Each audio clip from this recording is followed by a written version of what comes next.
Hi hello అండి, అందరూ ఎలా ఉన్నారు? Welcome to my channel. ఈరోజు నేను చేయబోయే రెసిపీ వచ్చి మేక కాళ్ళతో మటన్ పాయ కర్రీ చేస్తున్నాను. దానికి కావాల్సిన పదార్థాలు, తయారీ విధానం చూద్దాం. ముందుగా నేను మేక కాళ్ళను తీసుకొని 1/2 కిలో శుభ్రంగా ఉప్పు పసుపు వేసి 4 సార్లు కడిగిపెట్టి ఉంచానండి, డస్ట్ పోయేంత వరకు. అలాగే 4 ఉల్లిపాయలు, 4 పచ్చిమిర్చి, 2 టమాటాలు, కొంచెం కొత్తిమీర ఇలా శుభ్రంగా కడిగి కట్ చేసి ఉంచాను. గసగసాలు 1/2 టీ స్పూన్ జీలకర్ర, 1 స్పూన్ ధనియాలు, చిన్న అల్లం ముక్క, వెల్లుల్లిపాయ, బిర్యానీ ఆకు 3, దాల్చిన చెక్క, చిన్న మరాఠీ మొగ్గ, చిన్న అనాస పువ్వు, ఒక 3 లవంగాలు, 3 యాలకులు, అలాగే ఒక పెద్ద సైజు అయితే ఎండుమిర్చి ఒకటి తీసుకున్నానండి నేను. మీరైతే ఒక 3 తీసుకోండి, మామూలు నార్మల్వి అయితే. అలాగే గుప్పెడంత చింతపండు కడిగి పెట్టి ఉంచాను. ఉప్పు, పసుపు, కారం, పంచదార, ఆయిల్.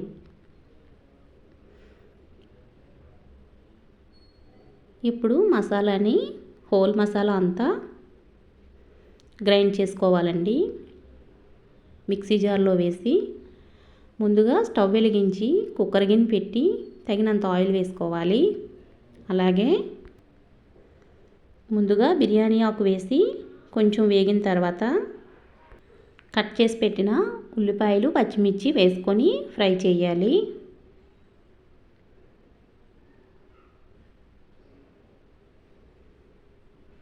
ఇలా వేసుకున్న తర్వాత చక్కగా గరిటతో కలుపుతూ వేయించుకోవాలండి. స్టవ్ మాత్రం మీడియం ఫ్లేమ్లో ఉంచి. చూశారు కదా, చక్కగా వేగి మనకి మంచి బ్రౌన్ కలర్ అనేది వచ్చింది. ఈ కలర్ వచ్చిన తర్వాత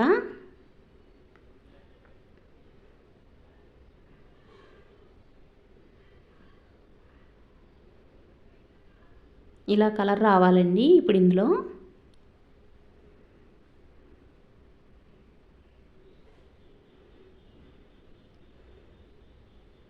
ముందుగా శుభ్రంగా కడిగి పెట్టిన మేకకాళ్ళను వేసుకోవాలి.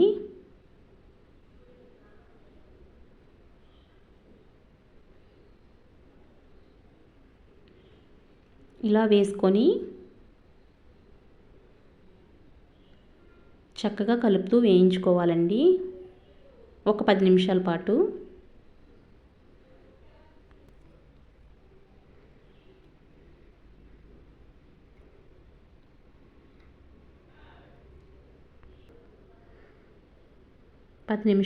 ఇలా వేయించుకున్న తర్వాత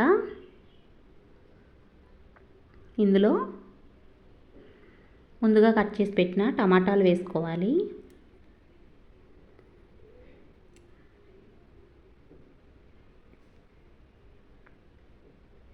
అలాగే తగినంత ఉప్పు. నేను 1 స్పూనున్నర కారం వేసానండి. ముందుగా కొంచెం ఎండుమిర్చి కూడా వేసాం కదా మనం మసాలాలో, అందుకని చూసుకొని వేసుకోవాలి. అలాగే 1/2 టీ స్పూన్ పసుపు వేసుకోవాలి.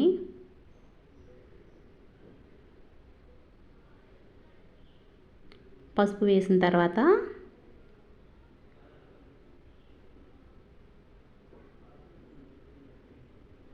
ఒక్కసారి బాగా కలుపుకోవాలండి.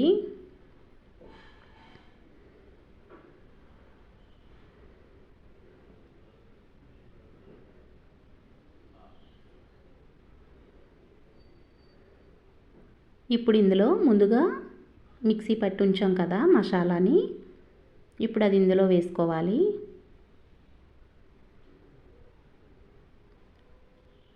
ఇలా వేసుకున్న తర్వాత చక్కగా కలుపుకుంటే చూసారు కదా మనకి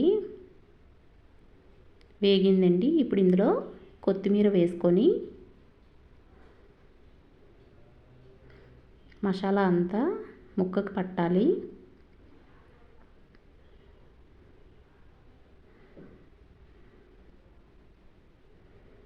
ఇప్పుడు ఇందులో ఒక 1/2 టీ స్పూన్ లేదా 1 స్పూన్ దగ్గర పంచదార వేసుకోవాలండి.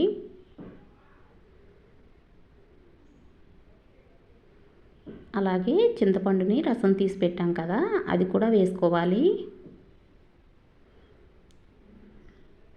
చింతపండు రసం వేసిన తర్వాత వాటర్ కూడా వేసుకోవాలండి. చింతపండు రసంతో కలిపి ఒక లీటర్ పావు వరకు వాటర్ వేసుకోవచ్చండి. అంటే మనకి ఒక 8-9 విజిల్స్ రావాలి కదా. మనకి ముక్క ఉడికేటప్పటికి విజిల్స్ వచ్చి కూర అనేది చక్కగా దగ్గర పడుతుంది. అందుకే వాటర్ అనేవి మనం లీటర్ పావు వరకు వేస్తున్నాం చింతపండు రసంతో కలిపి. చూసారు కదండి, ఒక 8-9 విజిల్స్ వచ్చేంత వరకు ఉడికించానండి. చక్కగా మనకి ముక్క అనేది ఉడికిపోయింది. అలాగే గ్రేవీ కూడా చక్కగా రెడీ అయింది దగ్గరగా. ఇలా చేసుకుంటే మటన్ పాయ అనేది మనకి చాలా బాగుంటుందండి. టేస్ట్ అనేది సూపర్గా ఉంటుంది. మనకి టేస్ట్ అయితే ఇంకా చెప్పనక్కర్లేదు, అంత బాగుంటుంది. ఒక్కసారి మీరు కూడా ట్రై చేయండి నేను చేసిన విధంగా. ఈ మటన్ పాయ అనేది ఈ వీడియో కనుక మీకు నచ్చినట్టయితే please like, share and subscribe. Okay అండి, బాయ్.